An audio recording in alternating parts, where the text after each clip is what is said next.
Good morning, good afternoon, good evening. Welcome to the fifth meeting of contracting parties to the protocol concerning land-based sources of marine pollution in the wider Caribbean region. My name is Christopher Corbin. I am the program manager for the Marine Pollution Subprogram of the Cartagena Convention Secretariat, and I will be your master of ceremonies for this very short opening ceremony. I would like to begin by acknowledging our Honorable Minister of Environment from the Dominican Republic, Orlando Jorge Mera, as well as any other ministers that might be present for this opening ceremony. In addition, we are going to have two speakers for the opening ceremony. Ms. Kerstin Stendahl, representing United Nations Environment Program Headquarters. She's the head of the Ecosystem Integrating Branch and will be bringing brief opening remarks on behalf of UNEP. And finally, we have our Principal Coordination Officer and Coordinator of the Cartagena Convention Secretariat, Ms. Lorna Inniss. My task is rather simple. First of all, to welcome all of you, in particularly our contracting parties to the LBS Protocol, heads of delegation and representatives of their delegation. I'd like to also recognize all the observer countries who have been able to join us for this day of discussion. We also have several regional and international partners and agencies who have worked very closely with the Secretariat over the last biennium, and I'd like to acknowledge their presence, as well as members of the media. Your role continues to be very important in getting the message of environmental conservation out. In the interest of time, I'm not going to take the floor in between the speakers, but I would like, first of all, to invite our Honorable Minister from the Ministry of Environment in the Dominican Republic to bring opening remarks as part of this opening ceremony. Honorable Minister, you have the floor.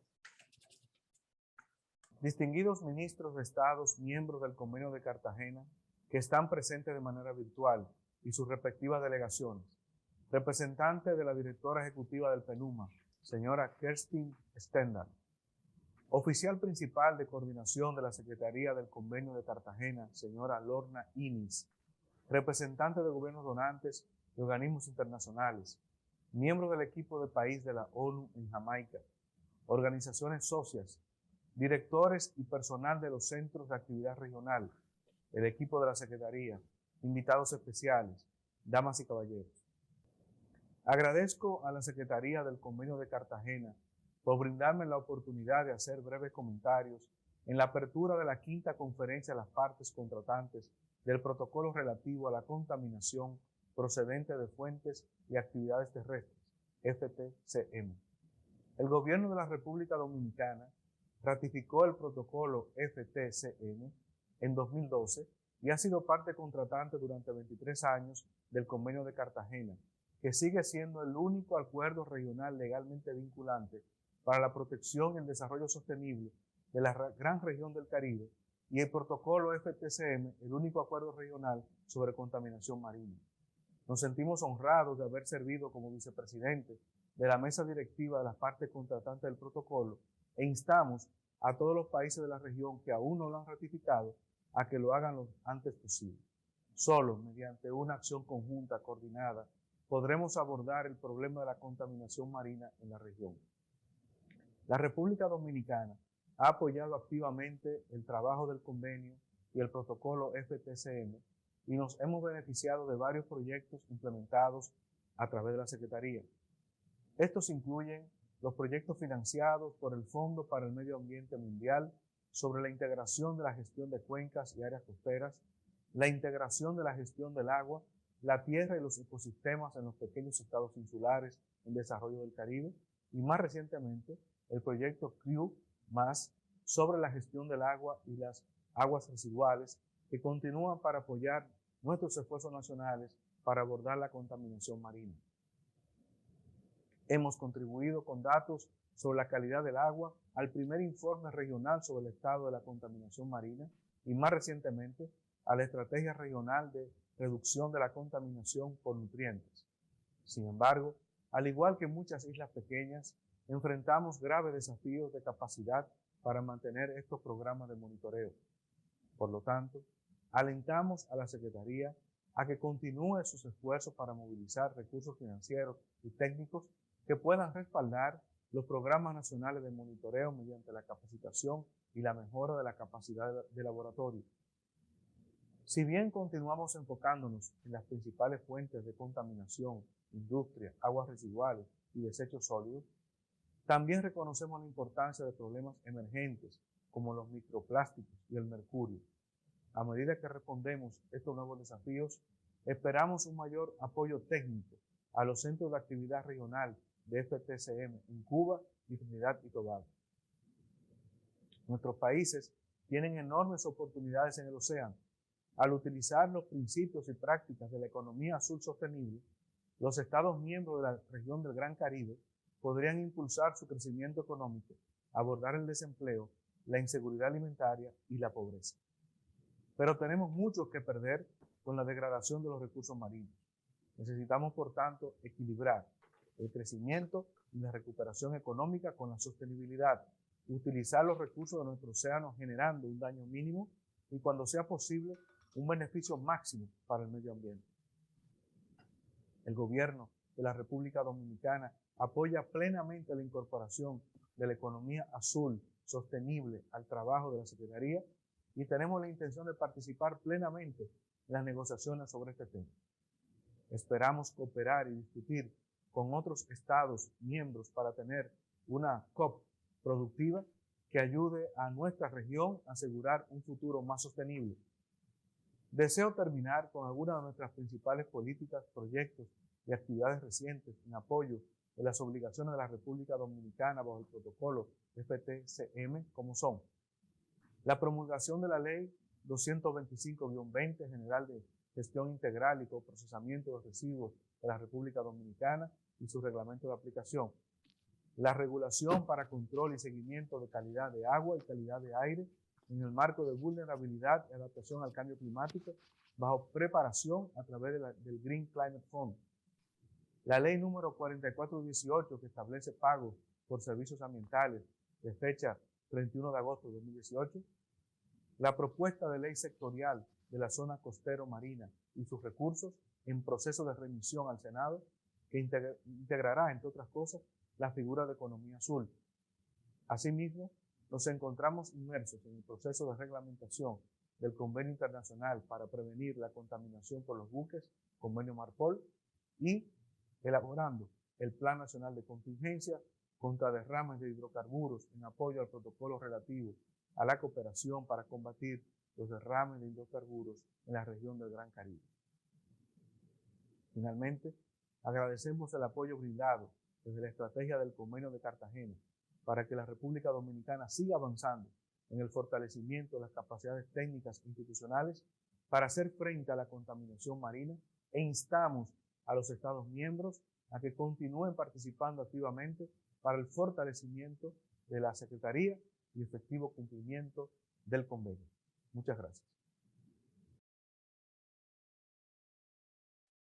Thank you so much, Honorable Minister.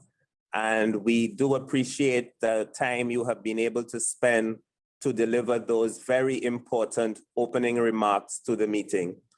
I would now like to invite Ms. Kerstin Stendahl, representing our UNEP headquarters, to deliver opening remarks on behalf of UNEP. Kerstin, the floor is yours. Thank you very much, Chris. It's a pleasure. Your Excellency Orlando Mera, Minister of Environment and Natural Resources of the Dominican Republic, distinguished ministers, heads of delegations, national focal points, and representatives of the contracting parties, distinguished representative of observers, esteemed representatives of international and partner organizations, dear directors and staff of the regional activity centers of the convention, dear Lorna and team, staff of the Cartagena Convention Secretariat, ladies and gentlemen. It's a very great pleasure for me to convey these opening remarks on behalf of UNEP to this fifth meeting of contracting parties to the protocol concerning pollution from land-based sources and activities of the Cartagena Convention.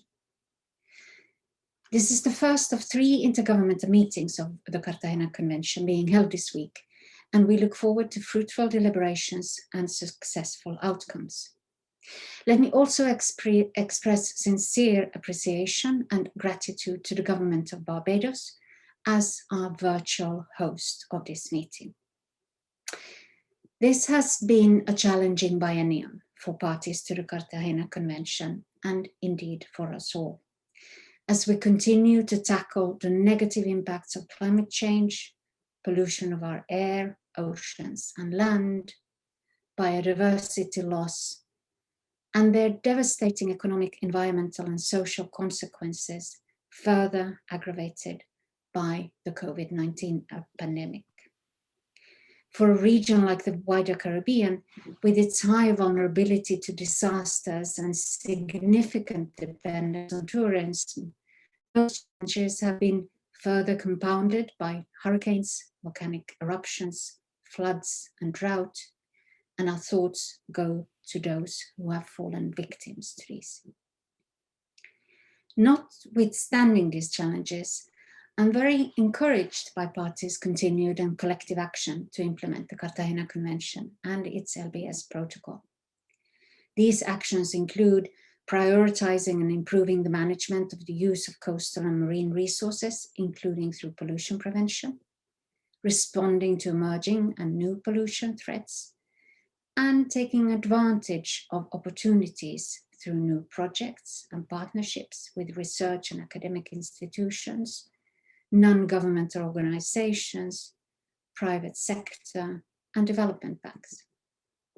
While later this week, we will be discussing in more detail the findings of our strategic and functional review of the Cartagena Convention Secretariat and how best to ensure longer-term sustainability and efficiency in the implementation of the Convention, I would like to reflect on the topic of pollution and the specific importance of our work under the Pollution Protocol.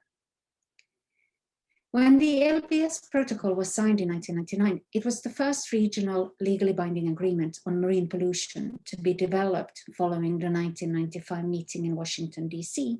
that launched the Global Program of Action, or GPA. Over the years, the GPA has evolved into 3 leading global partnerships on wastewater, nutrients, and marine litter.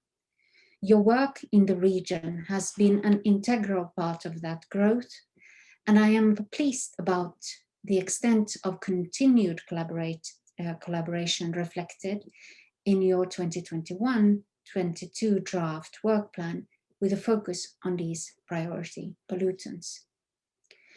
With discussions ongoing on a possible new global agreement on plastics, I encourage your continued active involvement in those negotiations, leading to a possible new resolution at the next United Nations Environment Assembly. Your 2020 State of the Convention Area Report on Pollution and the recently finalized strategies and action plans on nutrient pollutions and marine litter to be discussed today are landmark achievements of which the region and you, the parties, should be justly proud. These strategies and action plans position the LBS Protocol to be at the forefront of efforts to control, reduce, and prevent pollution from all sources.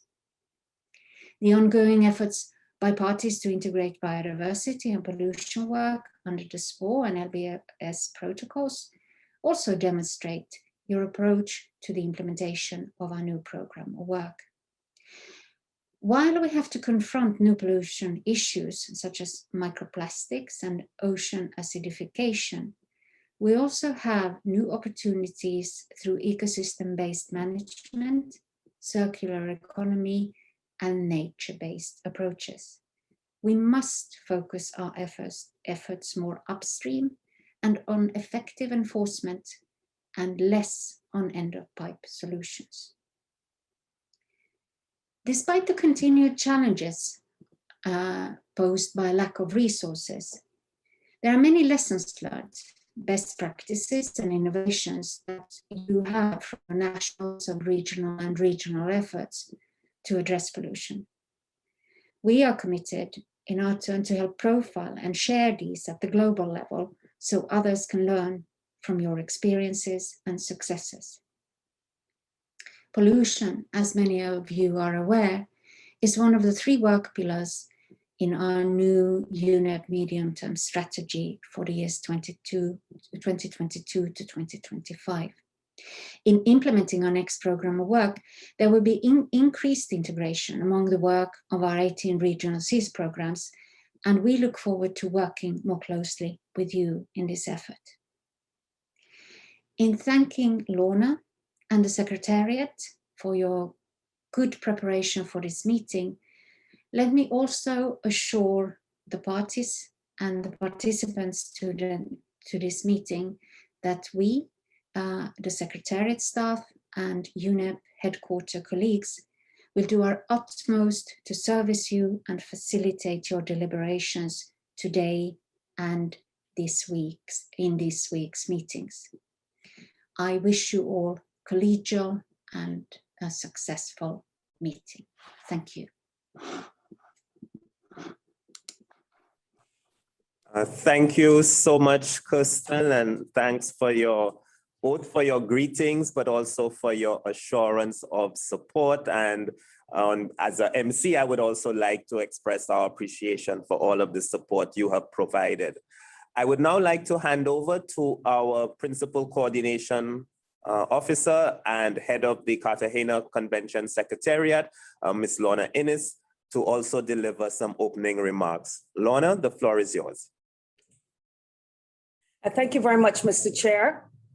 Your Excellency, Orlando Jorge Mera, Minister of Environment of the Dominican Republic, other honorable ministers virtually present today and your delegations, representatives of donor governments, Ms. Kerstin Stendahl, head of the Ecosystems Integration Branch and my supervisor of the United Nations Environment Program, representatives of international organizations, partner organizations, directors and staff of the regional activity centers, staff of the Secretariat, the excellent team serving you here in Kingston, specially invited guests, representatives of the media, ladies and gentlemen, it is indeed a privilege and an honor to welcome you to the virtual hosting of the 5th meeting of contracting parties to the protocol concerning pollution from land-based sources and activities in the wider Caribbean region.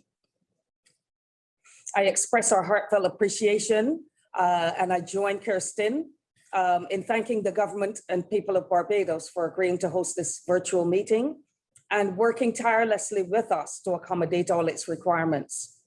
In 2020, global interest turned to the COVID-19 pandemic, a crisis that has affected everyone. Moreover, the pandemic has uncovered the vulnerabilities of waste management globally. The race to provide adequate personal protective equipment has exacerbated environmental challenges, particularly those related to oceans. As a result of the pandemic, governments of the world over have had to increase focus on marine pollution. In fact, I would argue that the issue of marine pollution has become even stronger because of the intrinsic links being made between humanity's treatment of nature and the pandemic. Therefore, in these unprecedented times, the Cartagena Convention's priorities for pollutants, as mandated by countries during our COPs, remain nutrients from agriculture, wastewater and its constituents, and marine litter. These are the pollutants with the highest volumes within the wider Caribbean region. But marine pollution is ubiquitous and therefore a serious threat to any sustainable ocean-based economy of the region.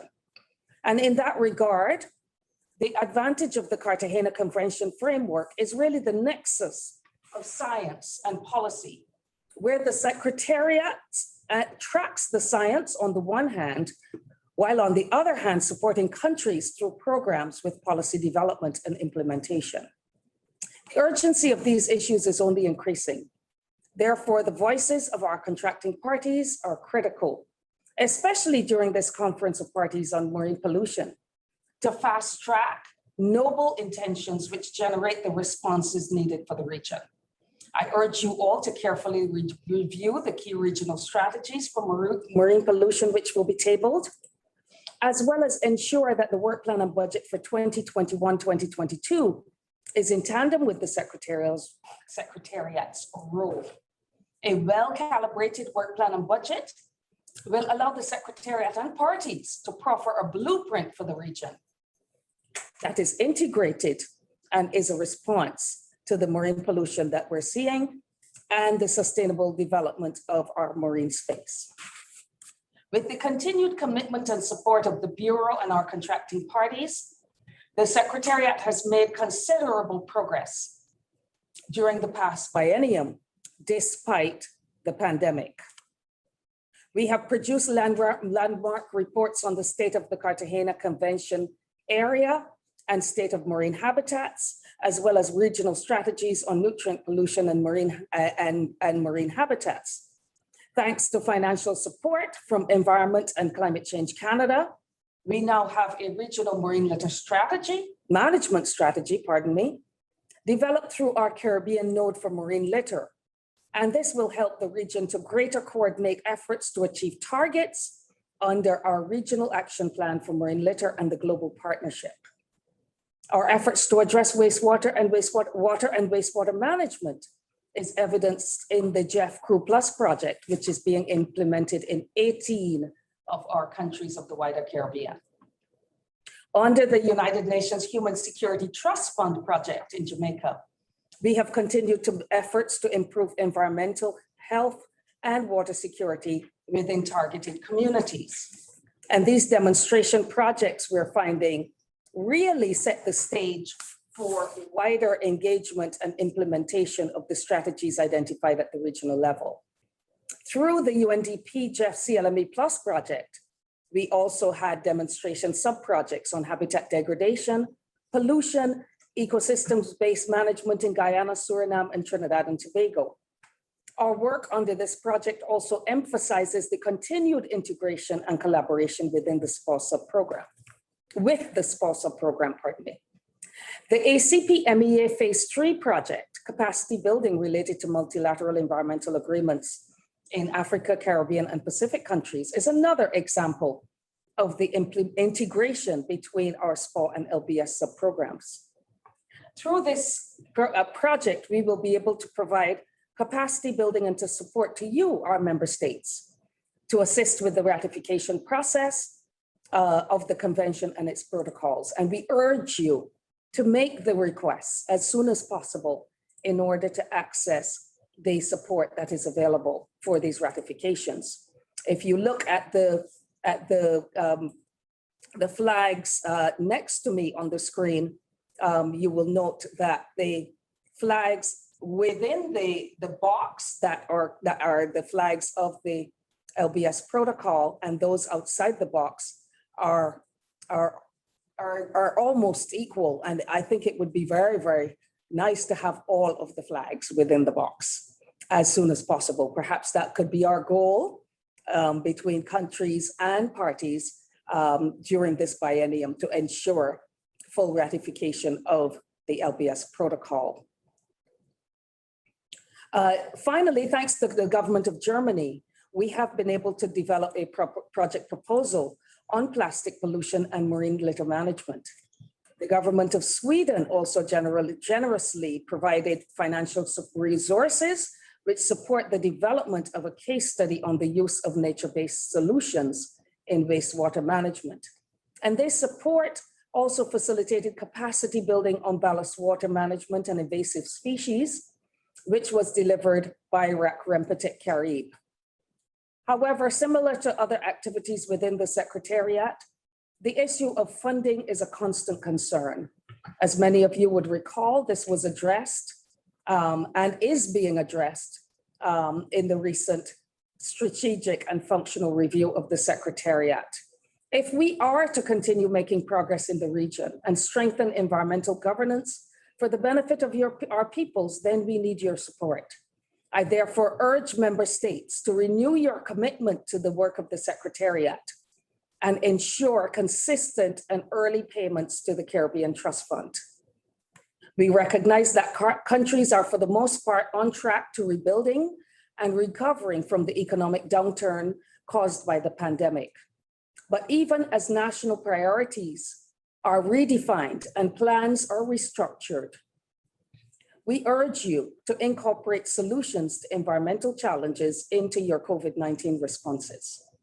Solid waste, for example, is one of the most prevalent types of pollution in the region, and rebuilding efforts should incorporate greater emphasis on public education, waste collection, the circular economy approach, and more legislative action such as bans on single-use plastics and styrofoam.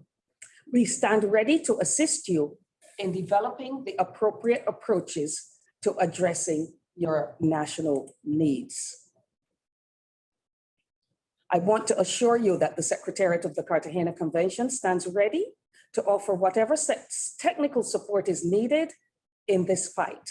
Together, we will succeed. The Secretariat's relevance, the impact of our work is dependent on your needs, your commitments, and most importantly, your support.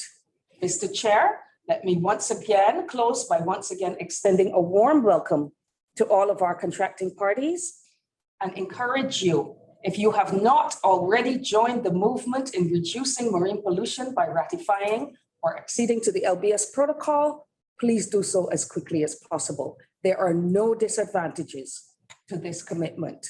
In fact, ratification would assist your respective countries in meeting the Sustainable Development Goals and your obligations under several other multilateral environmental agreements. I thank you.